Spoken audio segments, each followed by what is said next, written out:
quite simply incredible, but not unexpected either, to see Real Madrid just force their way in. It looked like Bayern had it in their hands on 88 minutes. And there we saw how momentum completely shifted. I'll tell you what was unexpected. Harry Kane going off the pitch.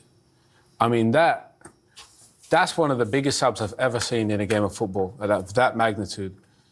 To take off a guy that scored 44 goals, who is the most durable player pretty much anywhere, and you bring on another striker in Choupo-Moting. Maybe you wanted to hide for corners, I don't know.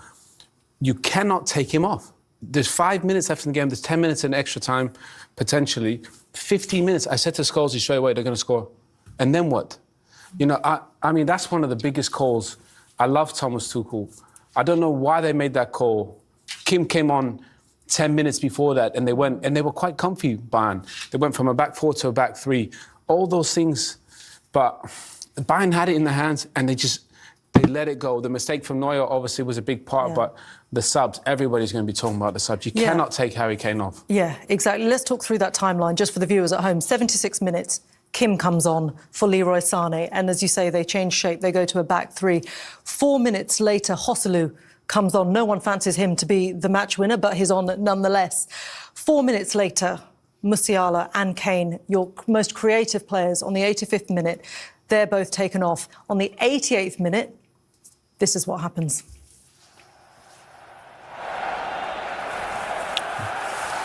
Yeah, I mean, to be fair, look, Real were in the ascendancy, but you don't expect Neuer to make that mistake. Obviously, it bobbles. He was probably Bayern's best player up to that point. You know, made brilliant saves. Maybe it bobbles awkward in front of him, but Joselu just gambles. You know, you bring a striker off the bench, I don't care where he's played, he's got instincts. He's been terrific for them this season off the bench. But as a team, you gotta think this could happen. They could score, they could get back into the game, and then it's 1-1, and then you got to get to extra time. So taking Harry Kane out, I just don't see it. You know, but obviously, and from that moment on, good luck trying to get the momentum back. Scholes has been on the other side when they've won a Champions League with a couple of late subs. I don't think you can get it back, can you, Scholes? No, so you always think once you get one, you're going to get two, and Real Madrid are like that. The history tells you that. I also think the thing with Harry Kane, he didn't look tired. No. He was still an outlet, and Bayern were getting chances on the counter-attack, and he's brilliant at that. As we saw with Alphonso Davies' goal, his pass out to him was brilliant. The biggest one for me was Kim. After last week, he's had a lot of stick this last week. And I think the last place he wanted to be tonight was on that football pitch. He'd have almost been sitting back in his chair.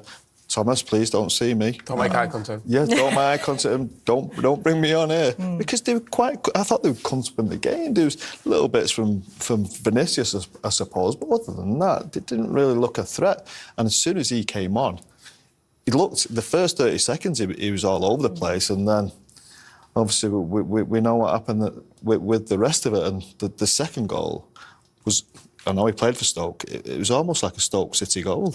You keep the ball in the box. Two centre-backs playing each other in, weren't they? Two centre-backs keep him playing each other in, keep the ball in the box, keep the ball in the danger area, and I think it was it Nacho who passed it out to Rudiger? And what a great first-time pass from Rudiger. Well, he's there to finish it. In a way, there's not that goal kind of sums up this Real Madrid team. You know, it's not. You wouldn't say it's planned. There's not any superstar scoring the goal. In a way, they find a way in a big moment. You know, Nacho kind of gets it out of his feet, sets it to Rudiger, and he squares it. So, remarkable finish to the game. Yeah, let's take a look at the winner then, because as you say, it kind of came from nowhere, really. We thought there was an offside here as well. And Scholes makes a really great point. You just keep the ball alive. You know, you keep the ball alive, and you know, and to be fair, Vinny Jr. just stands it up. Good feet from Nacho, isn't it? I was just going to say, even the ball in. It's not a ball where you expect someone to score. It's a Stoke City ball. How many mentions of Stoke gets in the Champions League? No, but it is. It's just one. It's get it in there, make it difficult for him to clear. And Nacho does brilliantly. He keeps it in. Out to Rudiger. Great first-time ball from Rudiger. And look, he's clearly onside, as we see with them pictures. How much... Yeah, this is the moment that it looked onside. The goalkeeper... the referee had a good game, don't you think? Yeah, it did. He was really strong. I mean, but these guys, they never give up. And that's why you got to think right to the end. I mean, look at this reaction. I feel so sorry for Harry Kane. what a superstar he's been this season. 44 goals. And he doesn't have the opportunity to potentially go into... They're 5 minutes away from a Champions League final, from potentially winning the biggest trophy ever outside of winning something with England, and he gets taken off. I mean, poor guy. I feel so sorry for him.